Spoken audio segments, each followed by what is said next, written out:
Estou aqui na zona oeste do Rio, mais precisamente no Mendânia, onde irei encontrar com a artista visual e curadora Antônia Boaventura e o músico e multi-instrumentista Zapa. Eu sou Yolanda Brazão e este é mais um Cena e Ação. Vamos pra vinheta!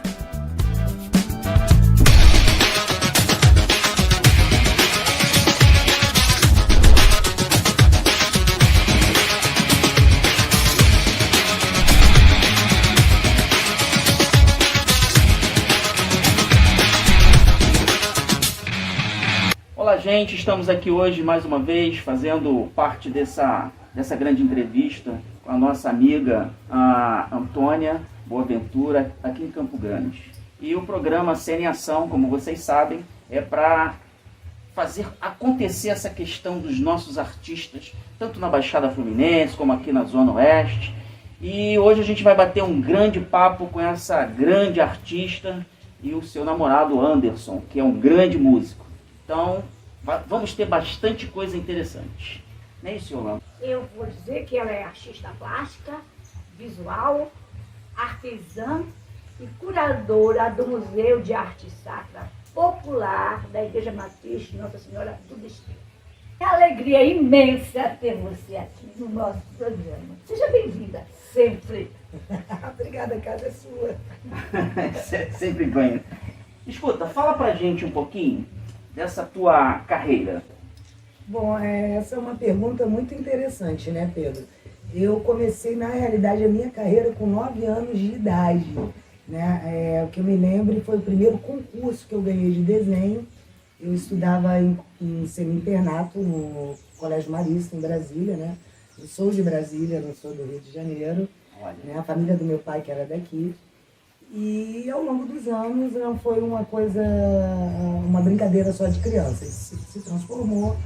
Né? Normalmente um artista visual, um artista plástico, ele começa por desenho, depois vai indo para pintura, né?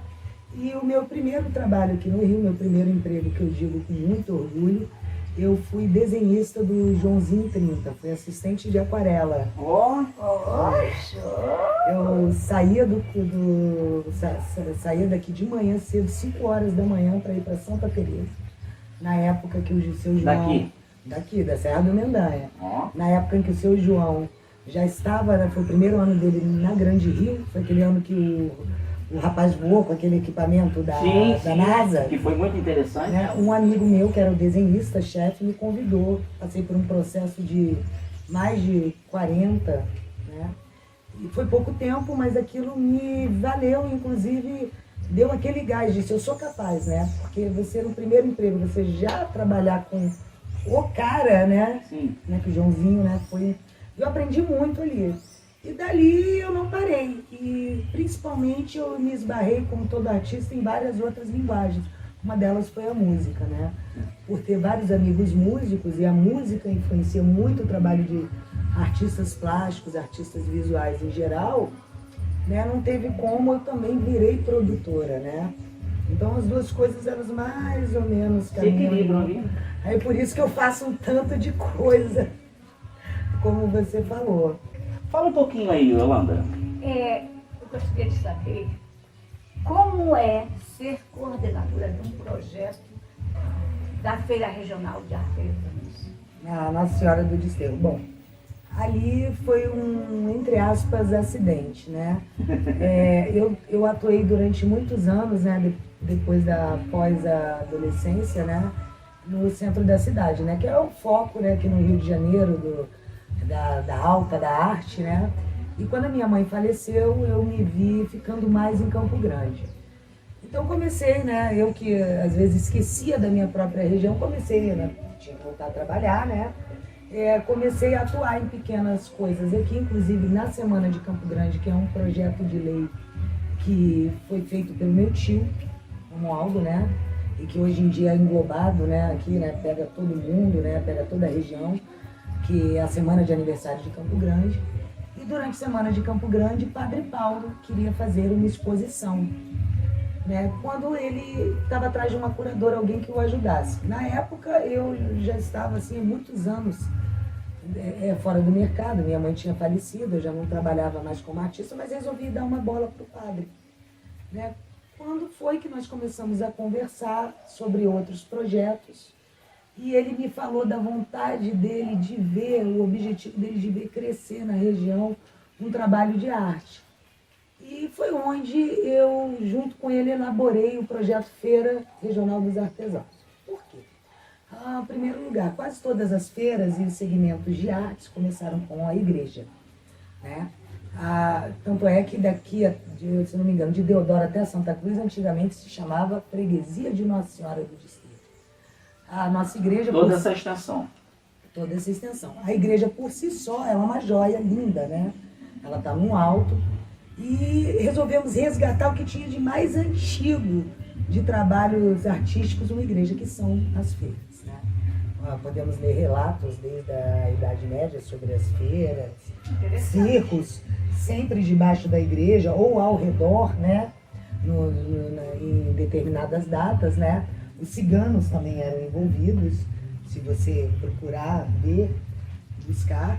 Então, nós criamos esse formato de feira, mas com um objetivo um pouco diferente do que só vender produtos. E sim, resgatar artistas, técnicas que já não estavam, né, presentes no dia a dia. E o que acontece no nosso projeto? Diferente das outras feiras que são só para venda, nós procuramos preparar esses artistas justamente para essas grandes feiras.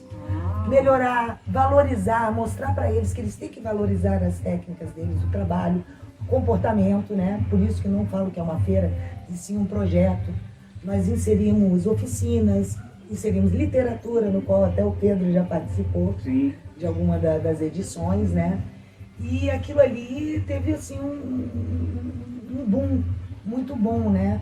Eu tenho dentro desse corpo artístico da feira, na igreja, uma série de senhoras, pessoas que ficaram viúvas ou ficaram sozinhas, que os filhos cresceram e foram embora, que hoje em dia ficam esperando ansiosas os dias de feira.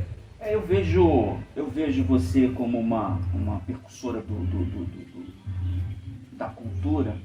Em outras épocas, a gente conversando, até mesmo em outros programas, e o que me chamou a atenção é que existe no nosso meio, existe algumas pessoas que se sobressaem, né? Então, a gente procura, e o Cena em Ação vem justamente para isso, para a gente tentar fomentar essas grandes pessoas. Sim. Eu vejo como Yolanda, por exemplo, na Baixada Fluminense, ela é uma pérola artística. Eu vejo você aqui em Campo Grande, o teu nome sempre envolvido em alguns projetos.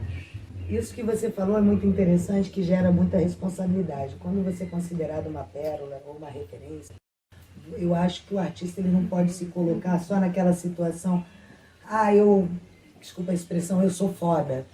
Ele deve um retorno ao público e aos amigos que de repente não chegaram naquele patamar. Então essa foi uma das coisas que quando eu voltei a trabalhar no mercado, né, desde o projeto Tal, e por outras coisas que passaram na minha vida, eu resolvi que uma parte do meu trabalho ele seria para ajudar as pessoas que não nasceram com vantagem, ou os artistas, né? Porque justamente quando você tem uma força, ou de um nome, ou de um trabalho, fica mais fácil eu abrir uma porta para o outro pequenininho do que o pequenininho ficar esmurrando. Mas aí uma coisa individual também de cada um. No caso dessa da Feira do Lavradio, eu tenho a agradecer muito ao Edu Nascimento. Para quem não conhece, o Edu Nascimento foi secretário da Nilcemar Nogueira, nossa antiga secretária de Cultura, foi secretário da Mariana Ribas, do Adolfo Conde, depois foi para Rio Filmes, né? E hoje em dia ele está na SMD, né, que é responsável, é subsecretário de Desenvolvimento de Economia Criativa, né? De empreendedorismo. Porque tem uma sigla aí, eu confundo. O Edu é meu amigo há muitos anos, é uma pessoa que também tem uma vontade que a Zona Oeste cresça, é um dos fomentadores de cultura de dentro desses órgãos que vem trazendo incentivos para cá. E durante a pandemia eu mandei uma ligação para ele e disse assim, cara, eu estou aqui parado em casa, eu não aguento mais, eu quero trabalhar. Aí ele falou, Antônia, nós estamos desenvolvendo uma coisa justamente para a reabertura disso. Você me ajuda? Eu disse, pô, agora. Então ele me veio com uma proposta das chamadas feiras criativas. Atualmente nós temos um problema no Rio de Janeiro, que quando você vai montar um evento, uma feira, vem muita burocracia. Sim. E às vezes nem a feira é tudo aquilo, vem como se fosse um evento de show e tal, e aquilo ali desanima quem está organizando. Às vezes a documentação chega depois da data marcada.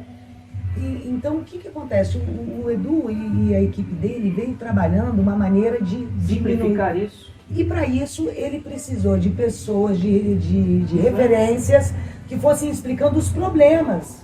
Né? No meu caso aqui em Campo Grande, sou eu pela Disteu, temos também a Eliane Bragança, né, do Grupo Ateliê Arte, temos a Fátima Maciel, que é do empreendedorismo religioso, que atua já no segmento Santa Cruz e Sepitiba, né? O Edu, durante esse processo do Covid, ele vinha conversando conosco, né? Quais são os problemas, apontando, até que nós preparamos um projeto, que eu não posso dar o spoiler agora, uma parte do projeto... Não posso. Tem uma parte, mas tem uma coisa muito boa vindo para a Zona Oeste. Mas por conta dos problemas de perto das eleições, essa parte foi paradinha um pouquinho, e ele conseguiu, de repente, essa situação da Lavradio. Ele me ligou e disse: Antônia, eu tenho uma boa para esses artistas que estão parados. Eu tenho a feira da Lavradio, eu consegui uma abertura ali. O que significa isso? A Feira do Lavradio, quando ela foi formada, por acaso eu acompanhei a formação da Feira do Lavradio, porque eu trabalhava como produtora no centro de equipamento de som, né, para rock and roll, né? E eu vi quando foi feitas as primeiras triagens para a feira ela ganhou um cunho mais fino, mais chique, por estar no centro. Sim. Os artistas de lá também são, entre aspas, muito melhores, porque eles têm mais informação, não tem o problema que a periferia tem, né? De não chegar a determinadas informações. Agora está um pouco melhor, pelo trabalho de pessoas como o Edu. Então, quando a responsável pelo polo gastronômico, pela feira, deu essa abertura, assim, eu fiquei deslumbrada, né? Porque é uma oportunidade dos artistas daqui verem que eles são capazes de chegar naquele nível, que eles podem entrar numa feira do Lavradio. Não é que não pudessem antes, é o que acontece. Já reparou quando uma coisa é muito, assim, tipo assim, muito diva, nós achamos que nós não podemos chegar ali. Aí não perguntamos, não participamos. Então, qual é o meu papel ali junto com eles? É fazer essa ponte com os artistas. Então, foi formado ontem, foi lançado o projeto Pacto Social, que é um projeto que dá apoio ao empreendedorismo social dessas pessoas. Tanto para tirar a burocracia, vai vir também incentivos, liberação de microcrédito, né? Estão negociando isso. Isso para os artistas, né? Para uma forma de fazer com que eles criem mais, que eles cresçam, se sintam envolvidos com o projeto. Ele é top, mas esquece que o seu vizinho faz a mesma coisa, às vezes até melhor. Então, quando você coloca eles nessa posição, você também dá uma, como é que eu vou te falar assim, dá uma aumentada na autoestima, né? Isso é importante, né? Ontem, no lançamento, que foi no Rio Cenário, com o café da manhã, com todo o corpo técnico responsável do projeto, e outros também, que esse projeto acompanha outras localidades, posso te dizer que 70% de quem estava ali era da Zona Oeste. Isso foi assim, eu olhei assim e disse, poxa, eu disse, que maravilha. Qual foi o principal disso de ser 70%? Se interessaram, foram atrás, perderam o medo, né? Sim. E aí onde entra também a questão do projeto com o Anderson, né? Eu sou moradora aqui da Serra do Mendanha há 25 anos. Hoje em dia a situação, se você acha vazia, já foi muito mais vazio aqui. Né? Esquecidas as áreas rurais, elas normalmente aqui no Brasil elas são esquecidas nos projetos. Né? Nessa situação que nós vamos fazer no Janu Pub, né? Gastrobar, que é aqui no Largo do Mendanha, nós estamos na Serra, né? O Zapa veio a agregar nas ideias comigo, principalmente de vida e de trabalho, no caso ali do Janu, que eu acho que é melhor para eles explicar sobre isso, do comportamento de uma casa ao abrir. como ela gerenciar os artistas, né? No caso, ele é produtor. Também eu acho que ele é melhor para ele falar sobre isso do que eu. O Anderson é músico, né? Sim. Vem agregando grandes valores também para a nossa cultura, né? Hoje fazendo parte do projeto da nossa amiga Antônia.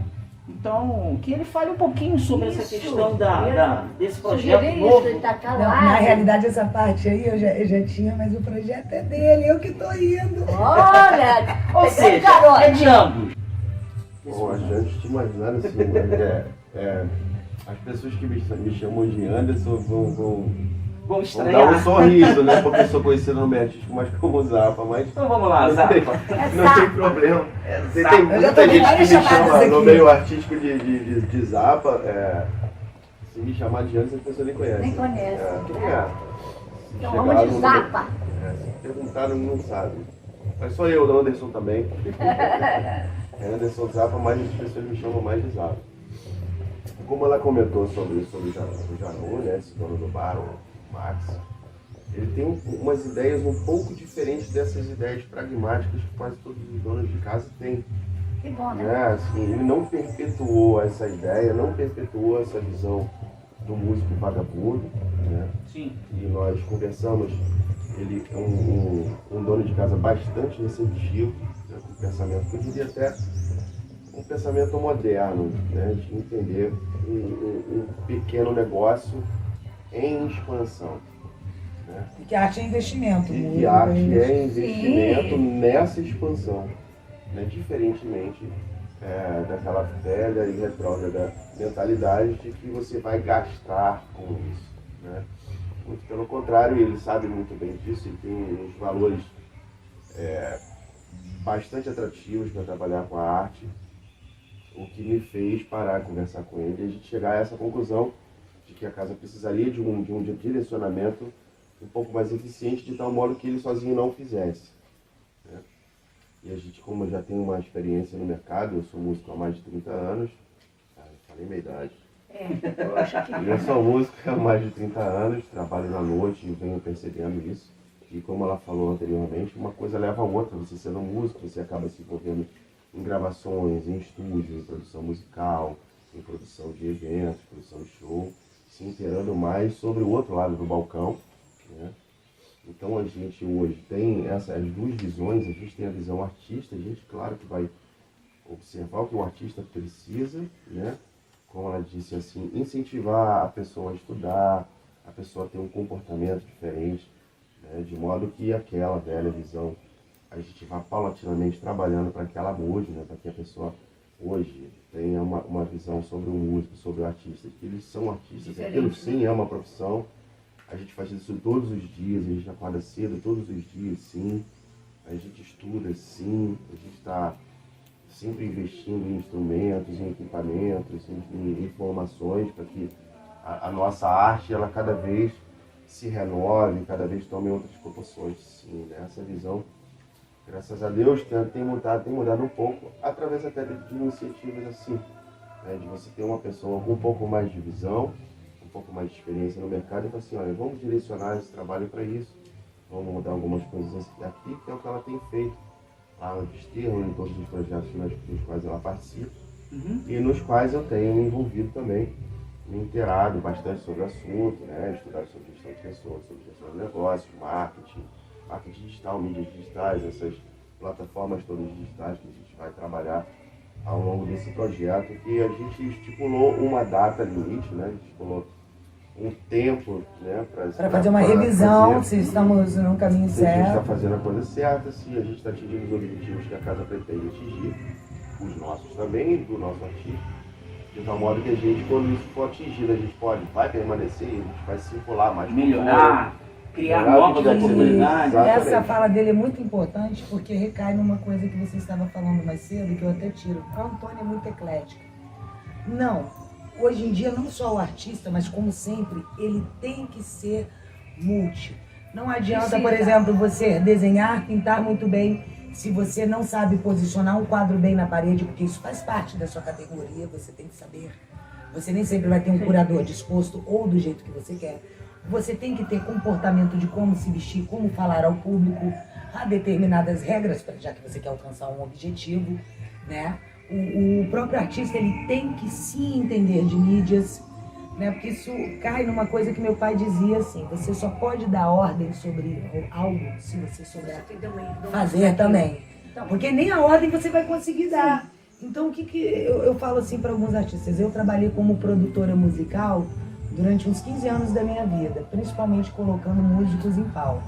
Aí chegava a noite, é disso, daquilo, ou é de rock, ou é de samba, dizia assim: meu irmão, vem vestido coerente com a sua noite, chega no horário, poxa, você já sabe que vai ter show essa semana, bota na capa do teu Face o panfleto do teu show, você não tem? Me liga, fala comigo. Então, mesmo não cai numa brigando, mas se mostrando que você pode ser autossuficiente, e não jogar para leis, projetos, o porquê que você não está tendo alcance. É uma profissão também, desmistificando, igual qualquer uma. Né? O Anderson, por exemplo, ele é endorser de uma empresa, né, de instrumentos musicais. Né? Mas por que isso acontece? Por que a empresa faz esse retorno com ele? Porque ele tem um comportamento que apresenta o instrumento, que ele treina todos os dias. E isso acaba diminuindo determinados custos. Né? Então tentamos passar para os artistas que não precisamos ficar com aquela alcunha do passado, do artista drogado, bêbado. É porque essa alcunha a gente só vive disso, né? Só ganha isso de presente. Então o que acontece? Também. Hoje eu estou percebendo que essa casa onde vocês vão estar no comando vai ser como se fosse uma casa cultural, uma casa, vai acontecer os shows, vai ter apresentações dos artistas, assim como as tuas artes, que nós estamos aqui em volta delas, ou seja... Mas eu queria também falar sobre isso. Poxa, desculpa. Eu te interrompeu, né, Leonardo? Você vê que a turma ali é dos meninos, né? A turma dos meninos. Esses meninos estão muito... Esse evento é um baita evento, muito diversificado, né? Mas tem um ponto inicial, que é a tua exposição, Arte Ataca. Show de variedades. Bom, a Arte Ataca é uma exposição que eu elaborei para o Museu Municipal de Mangaratiba em 2019, que inclusive ela foi recorde em 10 anos da Fundação Mário Peixoto. Eu tenho uma receptividade muito grande lá, até agradecer ao Gil Del Carmo, que é o curador, Luciano Hefner, né, também faz parte do corpo lá, o presidente Fábio Rodrigues. Eu sou muito querida lá em Mangaratiba e ela tem uma coisinha especial, a Arte Ataca. Normalmente em exposições individuais os artistas vêm com um tema. No caso da Arte Ataca, eu apresento as diversas técnicas que eu domino ou pelas quais eu passei ao longo de 25 anos de carreira, que é o que eu tenho, né? Então ela é uma exposição para mim especial, porque eu não fico sujeita a regras. Eu que escolhi cada elemento, eu penso inclusive coisas do meu acervo particular que normalmente não vão para exposições. E a parte mais interessante, o porquê que eu entrei. Quando o Zapa começou a ideia eu apresentei o Max, nós fomos lá tomar um drink, passear. E ele disse: Antônio, eu vou pegar aqui a produção tal. E eu sabendo que é legal agregar mais coisas, eu falei assim, que normalmente, né, amor, trabalho não se mistura. Peraí, porque eu conheço a situação aqui, mas às vezes não é assim de sola, né? Eu disse: espera aí que eu conheço aqui a situação, eu vou dar um plus. Porque até a gente ligar e fazer alguém acreditar de fora no projeto é meio difícil. Eu disse: não, eu vou colocar numa exposição. Mas quando eu falei isso para ele, depois eu parei para pensar, foi uma coisa muito engraçada. Eu comando há 5 anos o Museu de Arte Sacra, né? E o Projeto Feira. E eu nunca expus em Campo Grande, em 25 anos de carreira. Olha! Eu nunca fiz nenhuma individual aqui. Não por nada, porque normalmente, como eu faço trabalho social aqui, eu já estou em galerias fora até do país, eu não acho que... Eu achava que seria um pouco de nepotismo. Eu tirar o lugar quando eu já tenho lugares muito bons. Sim. Só que como era justamente aqui, perto ainda da minha casa, da minha região, que quase da minha vizinhança ninguém sabe o que eu exerço como profissão, eu disse assim, poxa, que legal, então ela está tendo um sabor diferente para mim.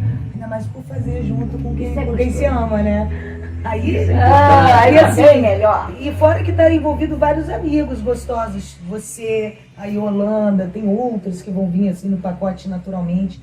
Ontem, quando eu larguei na internet as propagandas e a saída no Jornal O Dia, eu fiquei chocada com a receptividade de algumas pessoas. Não porque elas não fizessem um afã no meu trabalho, mas é porque justamente por serem em Campo Grande elas se viram mais representadas. Sim. Então, Isso dá mais responsabilidade também. Claro, porque... mas aí vendo a presença de vocês lá, organizando, a competência a gente sabe que é grande, e eu já vendo a chamada, eu falei para você que antes mesmo de começar já é um grande sucesso, ou seja, você hoje vai partilhar aquilo que vem conquistando. E acredito sempre que quando a gente procura fazer o melhor e o bem, essa coisa volta. E aí, assim, meio que aparece para vocês agora. Eu tô assim, vislumbrando o que vai ser essa casa show, exposição. Você me disse de outras áreas de artísticas, os escritores, ou seja, vai ser uma grande reunião, né, num bar. E aí é onde você vai estar podendo ouvir um grande músico, uma boa música, tomando um drink. Mas eu sou um bar. Na não, Serra do Mendanha, não com estou área gostando verde, muito disso não, tá? Porque falaram de música, falaram Vamos voltar de para as literatura. plásticas. E cadê o teatro? Onde entra nisso? Eu tenho pensado nisso, mas o que nós faríamos, né? No caso ali, pelo formato, a casa não é tão pequena, mas eu não posso, por exemplo, colocar, eu adoro teatro, né, esse segmento. Eu estou mais à frente querendo fazer um stand-up, Sim, umas esquetes. umas sketches, Sim, chamar um pessoal, ou até assim, dias também, quem sabe, como depois combinados durante o dia, fazer até para dias específicos, Pra dia do criança, meio ambiente, né? para criança. Bacana. Porque como eu falei anteriormente, o pensamento desse dono da casa, né, corrobora com o nosso, no sentido de que a expansão foi dada, largada agora, né? Essas datas vão ser para a gente dimensionar, né, para a gente ter... Mostrar trabalho, Pra né? gente ter Informar a dimensão, plateia, pra gente cuidar ter... até onde vai, Vamos né? cuidar até onde vai, onde é que a gente pode ir, né? Porque a gente precisa que as pessoas vão, né? Pra gente também saber como é que vai ser o nosso público, em que sentido a gente vai poder O que atuar esse ali, público quer porque a gente também. pode trazer Sim, cultura só. para isso, né? E como ele tem essa ideia bem latente de expansão, né? É possível que ele consiga mais espaço físico. E obviamente que conseguindo maior espaço físico, a gente vai ampliar também as nossas ideias para as outras áreas, por que não? Né? Mas eu quero falar uma coisa, aliás, que todo mundo está querendo saber aqui. Falou de Zapa. O que o Zapa faz mesmo? Eu não sei. Ele não falou, ele não mostrou, ele está se escondendo. Fala tudo, que senão eu falo. Fala tudo, que senão eu falo. Eu não sou muito bom de falar de mim mesmo, né? Mas eu hoje trabalho numa das maiores escolas de música do Rio de Janeiro, a Escola de Música Luciano Alves. Linda. Como ela tinha dito, eu sou Música, índice de uma forma geral, é da Streamberg, né? Eu sou coordenador pedagógico lá também. Eu tenho um pouco mais de 30 anos de carreira, né? Comecei... Coordenador de uma escola de música. Vocês dão só? Basicamente isso. Mas também é compositor, fala. Também. Assim, comecei minha carreira muito cedo, comecei a tocar profissionalmente com 13 anos, né? Fui jogado. Por que 13? É o número? Numerologia Foi 13. uma Tá, vai.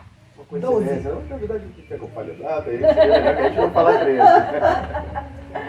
Então, assim, eu comecei, obviamente, como quase muitos músicos da minha geração começaram nos bailes, né? A tocar em bailes, tá? Tocar em orquestra, aquelas coisas. O começo de todos. Começo assim, geralmente. eu sou esse cara que eu venho no baile, né? E que, obviamente, depois fui me especializando na minha área, fui estudando, estudei música. Multi-instrumentista. Multi-instrumentista. Toco um monte de tipo diferente de violão. Esse multi é de comer? Não, a diversidade. Toca sax, clarinete, guitarra, violão. Aquele outro que eu acho engraçado, o ukulele, né? Já sei o que eu vou Ukulele, fazer. Nós vamos fazer. Nós vamos piano, fazer. Sete cordas, bateria. Pedro, Diga. Você está muito fora de foco, mas isso aí está me cheirando, sabe como é que é? Madeixa. Tá? Para Madeixa. próxima. E nós teremos que voltar Exatamente. e fazer uma entrevista com o Zapa, porque ele está escondendo o jogo, mas vai ter que mostrar mesmo, porque eu vou querer saber, você também, que todo mundo. Não vai ficar assim, não, parado. Agora, Osam, nessa inauguração agora, vem você apresentando alguma coisa? Vai... Não, eu não sou o foco principal, né? O foco principal é o nosso artista, Ricardo Vilas, um grande músico, um grande cantor, né? Compositor também. A gente trabalhou com várias pérolas aí da música popular brasileira, assim como Gal Costa, Eu lembro né? isso. Gal A gente Costa. tem aí a colinha que... A colinha dele é tão extensa que é preferível nem falar todos os nomes, senão a gente esquece. A gente deixa para uma próxima, O hora. foco principal é ele, né? O vernissage, algumas coisas que a gente vai fazer de diferente, que a Ele gente não não falou. pode revelar agora. Não gostei. Você falou de Gal Costa, mas não falou da Fafá de Belém? A Fafá de Belém. Ah, Você- Pelo amor de Então, Deus. depois a gente lê o currículo do Ricardo Vilas. Talking Não é Heads. cola. É. Isso aqui não é cola, Talking vou Heads. deixar bem claro aqui. Isso aqui é uma informação. Eu preciso Uma carta de informação. amor. Isso, Uma carta de carta amor. de amor, de amor. Uma poesia que eu escrevi. Sim. Vou ficar esperando, contando as horas, os minutos, os segundos que me separam de vocês. Olha lá. Bom, gente, então a gente vem chegando ao final de mais uma edição do nosso programa Cena em Ação. Mas haverá uma outra entrevista para a senhorita Antônia. Então, eu já ficando por aqui. E em breve a gente está com vocês de novo.